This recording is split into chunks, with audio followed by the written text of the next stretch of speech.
So this was when I was working the clubs. I was a manager at Rockefeller, and the owner was dating her god sister. And one day they came. The god sister brought Brittany around during the day, and they was like, "Let's all go get some lunch." So she was tall, slim, had a nice butt, and she was pretty.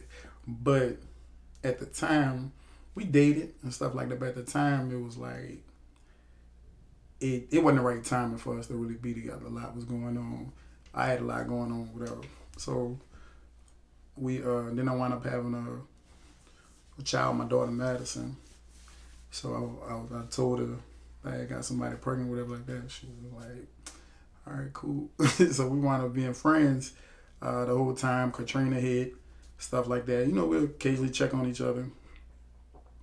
So years later, like mind you, when I tell you, she was slim, she was green, but she had a shape, whatever. So years later, she hit me up. She was in town for a funeral, and she like, "What you up to?" I'm like, "Nothing. Me and the fellas at Fox and the Hound watching the football games." So she was like, "Oh, it's cool. I could come through, get something to eat." I'm like, "Yeah, you can come through, get something to eat. I ain't tripping. I got you. Be nice to see you." But I ain't know. But when she walked through them doors, she wasn't slim thick Brittany no more. Like she came through like stacked, like thick, like thick. So I'm like, she sat down. I was looking. I'm like, "Fuck you been eating?" And she was like, "Whatever." So I like leaned over and asked him like, "You had some work done?" She was like, "No, nigga, I just been eating." And then, she grew up. And so we just sat there, talked, whatever for a second, watched the games. And I just like couldn't stop. I was like, "Yeah, I ain't letting you go this time." I'm like, "You gonna be my wife?" She was like, "Yeah, whatever. I just can't get something to eat." It sounded good like that at the moment, huh? Yeah, so she left, went back to Atlanta, and I just stayed on her phone every day. And then after a couple of weeks, she like, "Oh, you serious?" I was like, "Yeah." So if the process of you trying to be with her, long distance relationship as well. So like she actually just left telling her interview side story. So you gotta get a little bit of your side story because most men, we actually talked about this because most times, it would usually be like the women josting the man, and like in your situation. Oh, she told you. Yeah. Okay. And you actually josed her. And, yeah. And the crazy part is about you josting her. You also had, unlimited access to women around, because you was doing nightlife and everything like that. So actually at that day when you say you wanted her to be your wife, but you really meant that. Oh yeah, that day I meant it, and I just stayed on her back like a book sack, even when she left town. I was ringing her phone. But like I said, she was like, "Oh, you serious?" And as we got like consistent, just keeping in contact long distance, she tried to push away or whatever like that. And I wasn't having that shit. I was like, you could tell me whatever you got going on. Like I ain't about to let you get away this time. And she just came out and she told me she was fighting some cases at the time, and she was looking at some time. And I was like, "All right, cool." And she was like, so I was like, "Well, what you did? What you was doing?" And she told me. I'm like, "Oh, I was doing that too after the storm." I'm like, and that kind of just lightened it up or whatever like that. I'm like, "Yeah, I ain't get cut up though." She was like, "Whatever." So after that, I think it was a burden lifting off of her because she was really didn't want to tell me or whatever. But you made her more comfortable. Yeah. So she still was going to court, so I started to go to court with her. And it was federal, so went to, I think it was Alabama, yeah, drove to Alabama, went to the case, and she got sentenced and stuff. And I told her, like, "I got you. Like, we're gonna hold it down, rock out." Things in my life started to move, progress in the right way.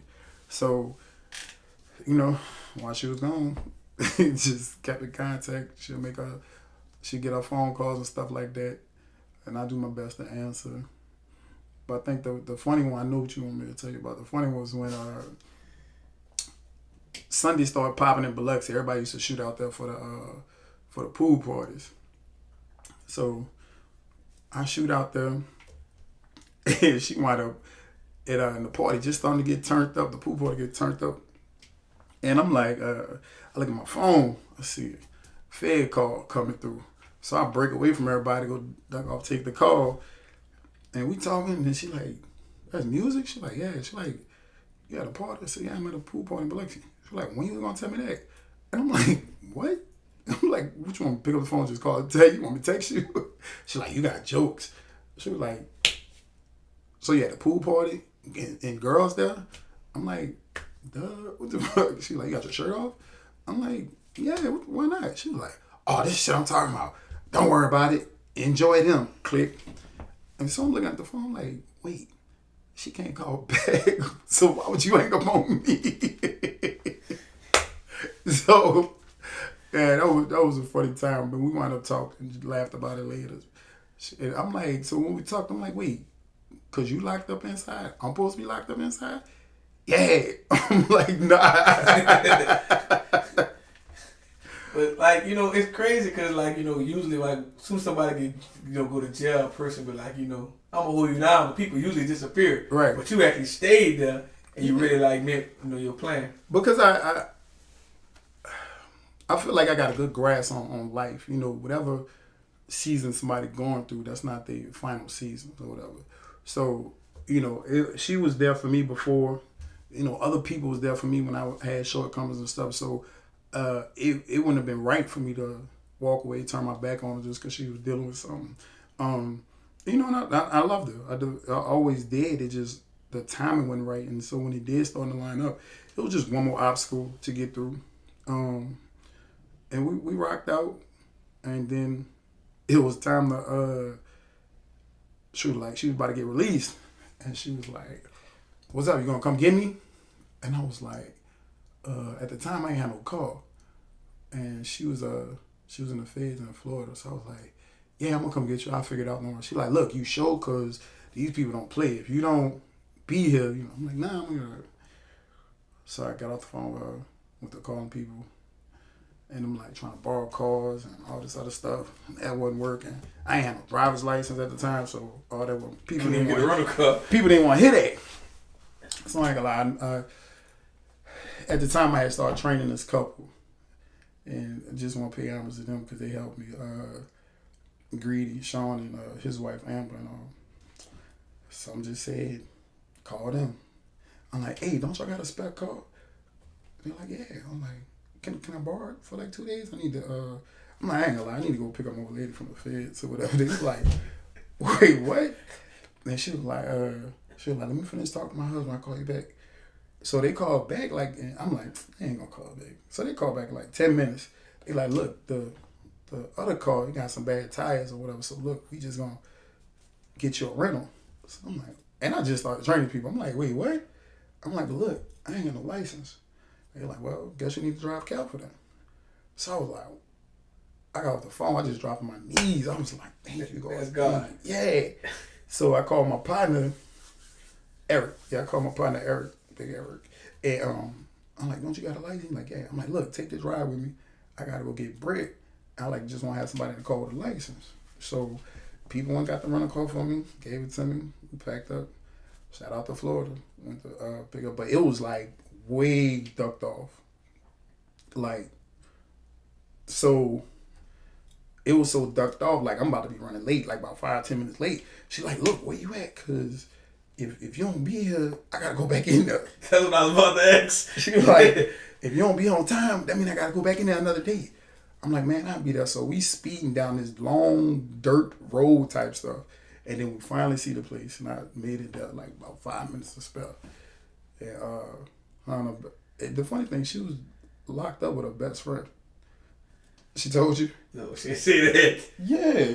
The whole time she was with her best friend. I was like, man, you good. So anyway, they was there.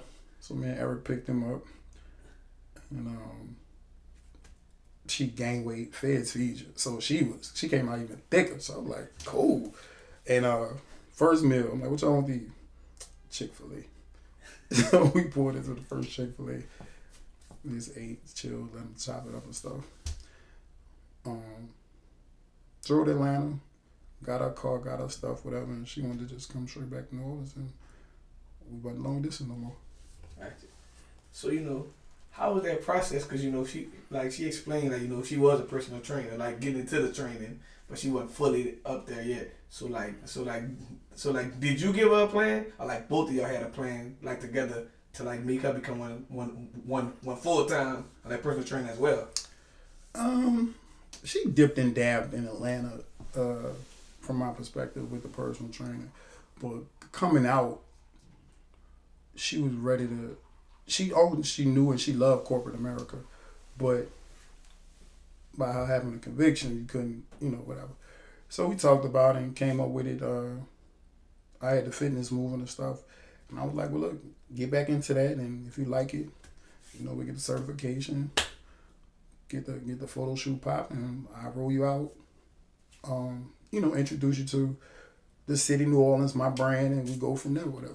So, because in my mind, it was really a blessing because a lot of men don't prefer their women to go work out with a man, and then a lot of women just prefer to work out with a woman, and she is the blueprint to what majority of black women want to look like, as in toned up a body, small waist, hips, butt, or whatever.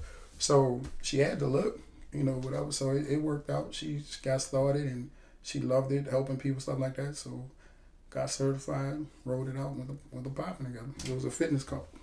Gotcha. So second and none fitness. So second and none fitness. So did y'all get married first, actually, before you open your second location down the street, or y'all just opened it first and then got married after?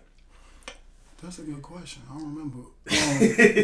I'm gonna be honest with you. Truth be told, we went to bumping heads.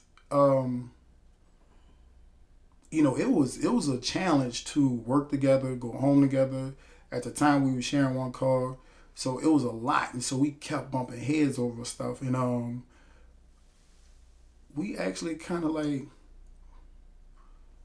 we split up. Junior, she was pregnant. Junior came, so then we kind of split up for like a while, 3 months or whatever. And during that process of us splitting up, she went to open her own facility.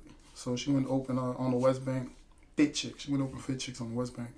So I still had mine. She had her own spot, and then I was blessed to get put in position to add another location. One was the studio, so the second location was going to be the full-size gym. So, after a few months being single, especially with a new kid, it's like we had that talk, like, what we going to do? We going to make this work or not? And, both of us pulled all our cards on the table, and we just got back together and ironed out the issue and went to pumping together.